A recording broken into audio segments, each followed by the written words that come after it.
So guys, जैसा कि हमने पिछले एपिसोड में देखा कि मेडुसा की सोल पावर और जियोयान की पिल एनर्जी से सेवन क्लड हेवन स्लोविंग पाइथन एक बेबी के रूप में बोर्न हो गया था। वहीं ये चेन ने जियोयान को लड़ने के लिए चैलेंज किया। उसे पता नहीं था कि जियोयान काफी पावरफुल होगा। जियोयान उससे लड़ने के लिए तैयार था और वो फ्लोटिंग आइलैंड के पास आ गए थे जहाँ वो फाइट करने लगे। जियोयान आसानी से उसका सामना कर पा रहा था। ये चेन ने अपने सेवन किलिंग स्पीयर टेक्निक को एक्टिवेट किया। जियोयान ने हेवनली फ्लेम से आसानी से उसे घायल कर दिया था, जिससे सभी उस पर हंस रहे थे। गुस्से में ये चेन ने अपनी असुरा बॉडी को एक्टिवेट किया, पर जियोयान ने गॉड सील की तीनों मुंह का एक साथ इस्तेमाल किया, जिससे ये चेन बुरी तरीके से घायल हो गया था। पर प्रोफाउंड जुआन और तियानमिंग सेक्ट के लोग जियोयान से बदला जरूर लेंगे। पील टावर को अब याओ लाओ की लोकेशन के बारे में पता चल चुका था। फिर अब हम देखते हैं कि जियोयान पील टावर में अपने दोस्तों के साथ आ गया था। कोंग जी जियोयान को बताते हैं कि हॉल ऑफ सोल्स की सेंट्रल प्लेन्स में कई सारी ब्रांच है और उन सभी ब्रांच को काफी अच्छी तरीके से छिपाया हुआ है, क्योंकि उसके अंदर ही पावरफुल स्पिरिचुअल बॉडीज को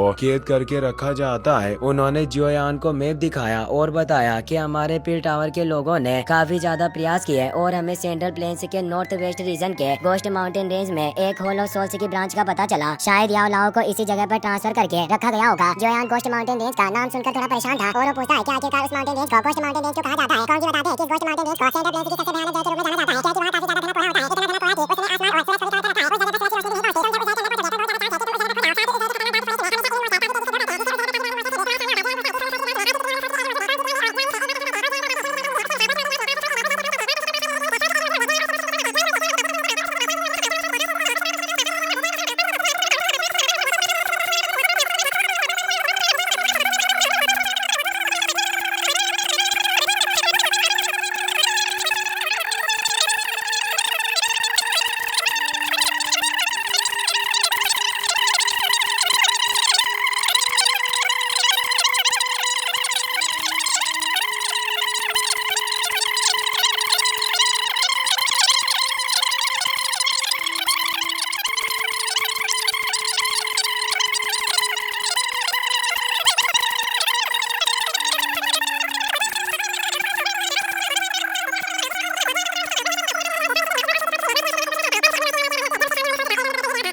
मुझे कुछ भी करके गॉड सील के फोल्ड स्काई बर्निंग सील में महारत हासिल करनी होगी। जियोयान अपने ओरा को फैलाता है और वापस से स्काई बर्निंग सील की प्रैक्टिस को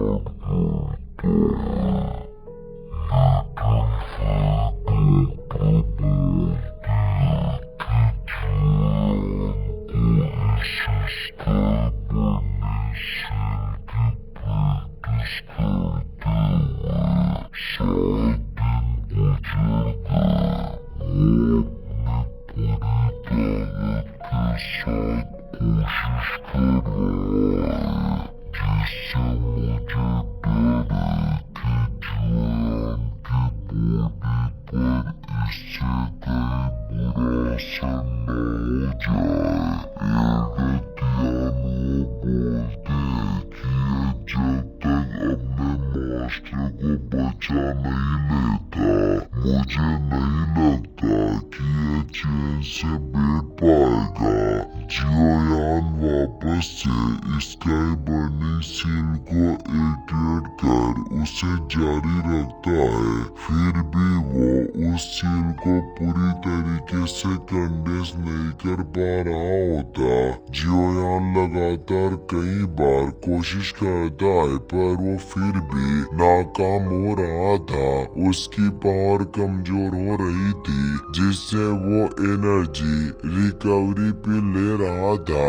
वो एक साथ 4 रिकवरी पिल खाकर दोबारा उस स्काई बर्निंग सील को ट्राई करता है, पर वक्त गुजरता जाता है। पर अब जियोयान फाइनली अपनी पावर से स्काई बर्निंग सील को कंडेंस करना सीख जाता है। वो बोलता है कि मास्टर, मेरा इंतजार करना, मैं जल्दी आपके पास आ रहा हूँ। अब हमें 10 दिन बाद का सीन दिखाया जाता है। स्टील सिटी में एक वॉइड क्रेक क्रिएट होता है जिससे शहर के लोग सभी डर जाते हैं। उस वॉइड क्रेक से एक शिप वहां आती है। फर्स्ट एडर क्यू लिंक कुछ सोल्जर के साथ बाहर आ गए थे। वो उस शिप की पावर से हैरान थे क्योंकि उसके अंदर से एक स्ट्रॉन्ग प्रेशर क्रिएट हो रहा था। इससे वो समझ गए थे कि शिप में जरूर कोई पावरफुल पर्सन है, पर आखिर ये जांच किसका होगा। तभी पील टावर से कोंग जी की आवाज आती है। उन्हें पता चल गया था कि उस शिप से फेंग जियान वहां आए हैं, इसीलिए वो कहते हैं कि फेंग जियान मुझसे बात करने के लिए प्लीज पील टावर में प्रवेश करें। फेंग जियान अपने साथ एक पावरफुल फाइट वेनेरेट को लेकर आए थे जिनका नाम टाई जियान था, जिनकी power true star fight venerate realm में थी। फेंग जियान टाई जियान से कहते हैं कि जियोयान ने पहले ही मेरे ओरा को महसूस कर लिया होगा, जिससे वो जल्दी हमारे पास मिलने आएगा। पहले हमें पील टावर चलना होगा। एल्डर क्यू लिंग ने उन्हें पहचान लिया था। वो सोचते हैं कि आखिरकार ये फेंग जियान यहाँ क्या लेने आए होंगे, पर इन्हें देखकर ऐसा लगता है कि जरूर ये कुछ बड़ा करने वाले हैं। फेंग जियान और टाई जियान जब अंदर आते हैं तो पील टावर के तीनों एसोसिएशन हेड उनका स्वागत करते हैं। कोंग जी फेंग जियान से कहते हैं कि जब हम आखिरी बार कई साल पहले मिले थे, काफी वक्त से आपकी कोई खबर नहीं आई। आप अभी भी काफी ज्यादा शांत और हंसमुख स्वभाव के हो। फेंग जियान कहते हैं कि मैं आखिर पील टावर के एसोसिएशन हेड के आगे कैसे कंफर्टेबल महसूस कर सकता हूँ। कोंग जी उन्हें मजाक करते हुए मना करते हैं। वो टाई जियान को देखकर हैरान थे। वो बोलते हैं कि मैं काफी लंबे समय से पील टावर से बाहर नहीं गया हूँ, इसीलिए मैं आपके इस नए दोस्त का नाम नहीं जानता, इसीलिए मुझे माफ करना।